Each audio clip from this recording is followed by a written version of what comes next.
Hi everyone, this is Marie Francisco. Thanks for coming into my channel. We're going to talk about the astrology surrounding the convoy. So this is our special edition with my colleague Marika from m.xenya Astrology, and it's going to be a fantastic little video.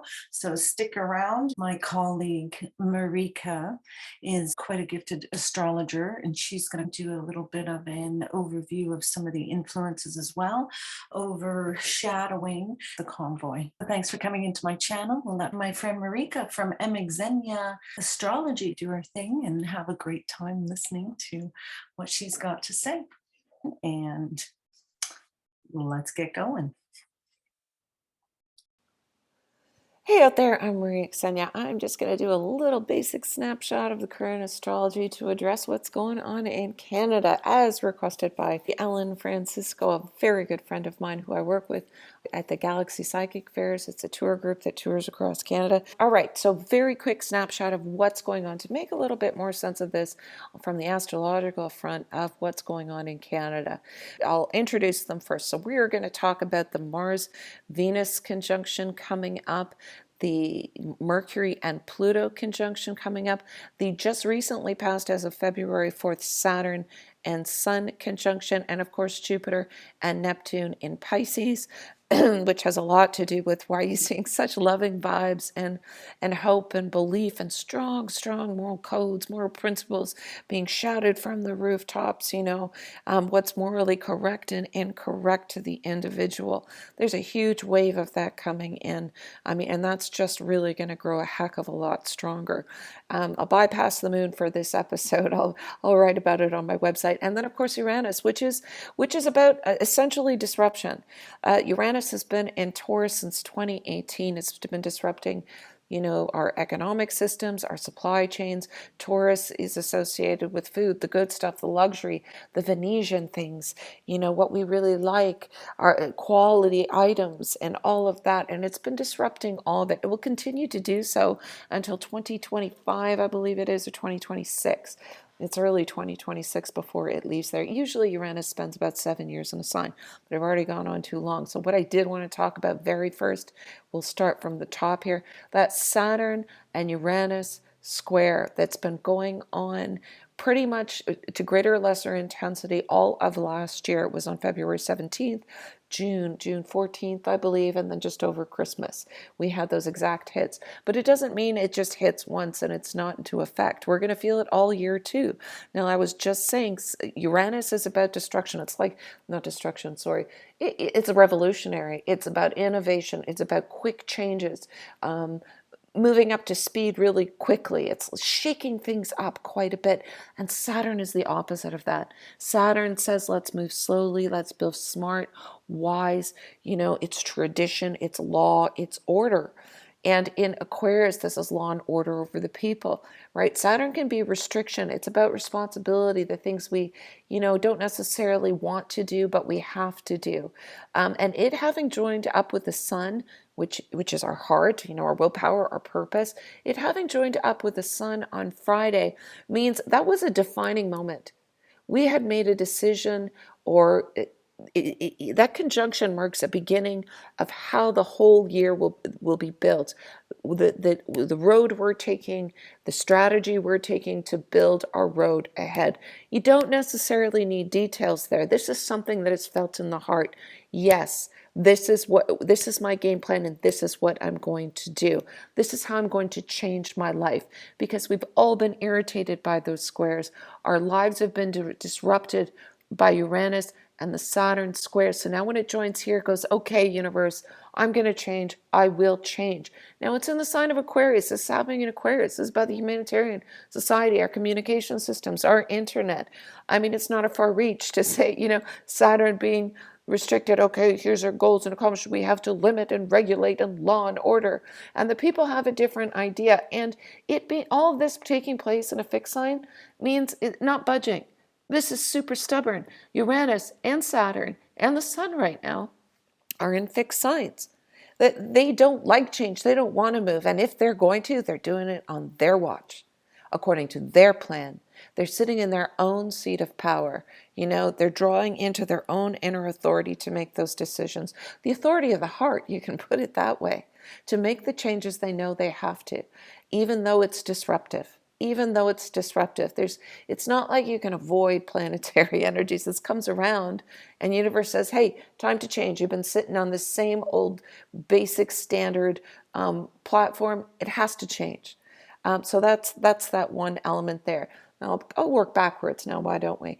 Okay, so Jupiter, it's expansive. It's in a powerful position in Pisces. Pisces is about belief and moral integrity and principles and dreaming and psychic, because there are no limits when it comes to Pisces. There's no limits when it comes to Jupiter. In its home sign, Pisces, there's no limits when it comes to Neptune.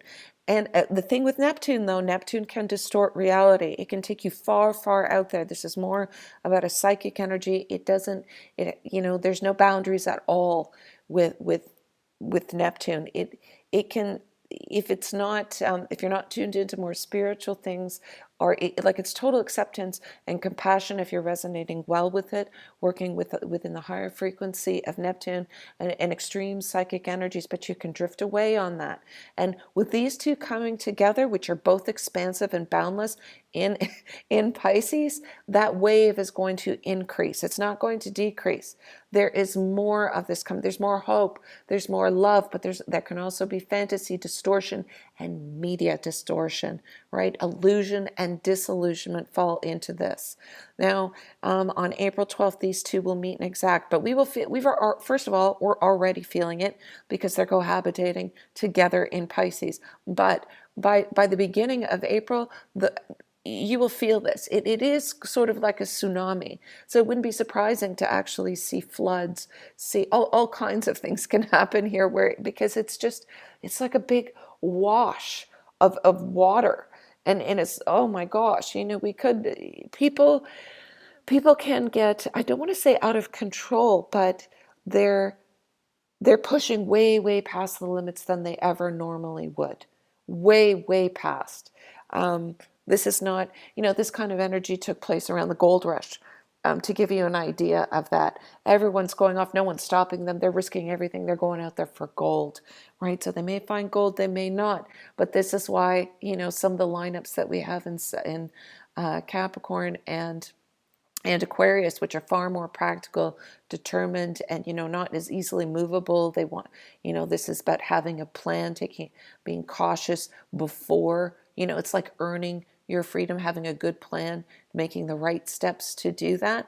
All this energy before we want to use wisely and understand what our actions mean towards to finding the dream, to making our dreams come true.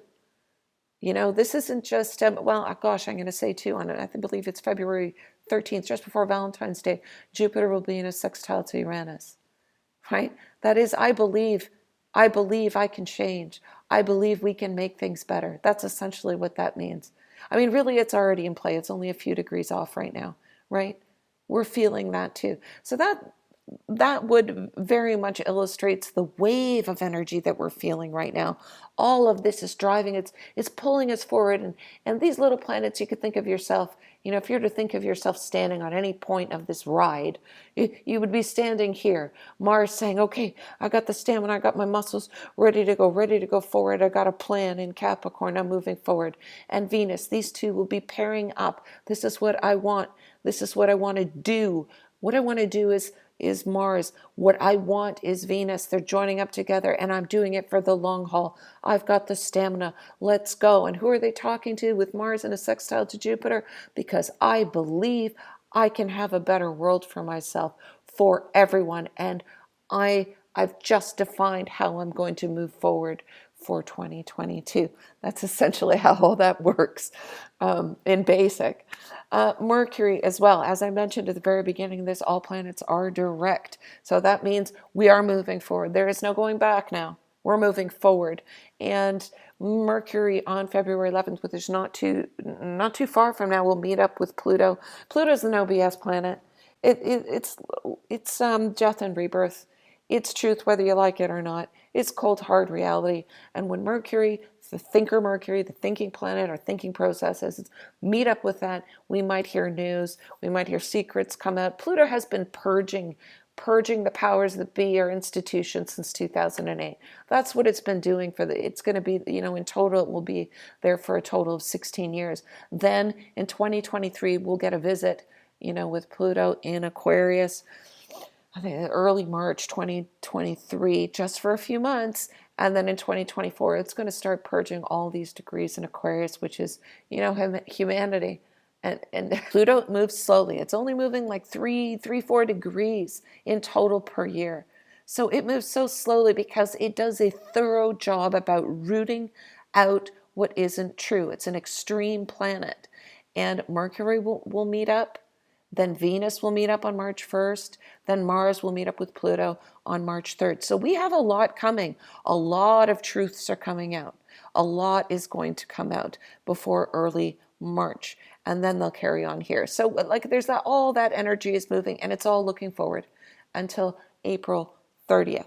What else did I want to say? I probably should mention the nodes. So it's significant. Why? Because the North Node is where basically it's like that's the magnet, right? That's the pull. Universe is saying, hey, go towards the North Node. Go towards the North Node. It'll keep drawing you there, even if you want. You're like, and the South Node is what we're losing. So we're losing, there's things we just can't hold on to anymore, or it's more than just not believing in them. It's like you can't trust, right? Of anything, you would say Scorpio is trust. And the South Node is there, meaning trust, we have to trust. We know that we can make something better for ourselves, that we can make changes for the better. And there will be losses incurred with that. There will be losses because the South Node, that's what that will bring.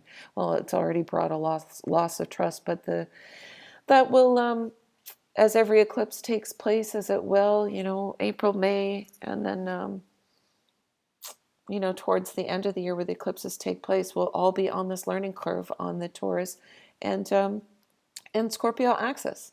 We'll be doing that. And it's significant because we have Uranus there, the disruptor.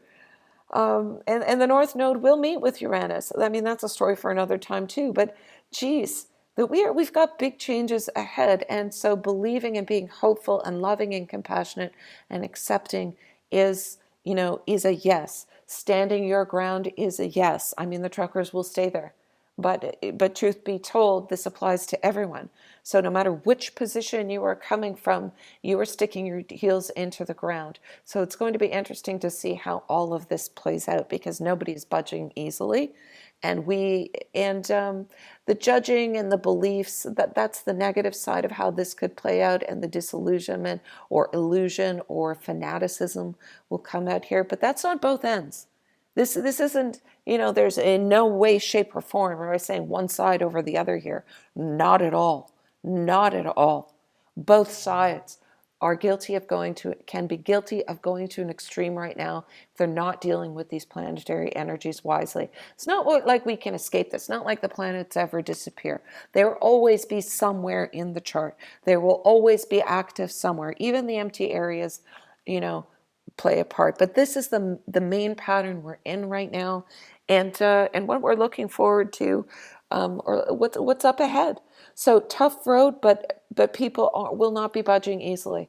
They just won't be budging easily. Okay, thank you so much for listening. And thank you so much, Ellen, for giving me the opportunity to do this. I really wasn't going to do it, but I'm really glad I did. I love you, Canada. And I'll be coming home soon. I'm in Athens, Greece right now, but I'm flying home in the next few weeks. So see you soon, Canada, and take care, everyone.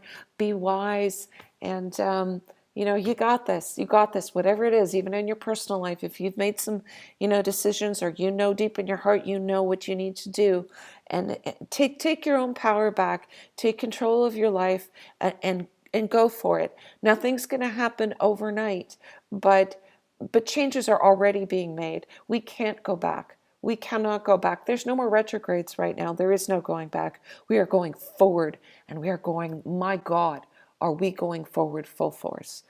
Really, we're going forward full force. Okay, take care, everyone. That's it from me. Bye-bye. Thanks for coming into my channel.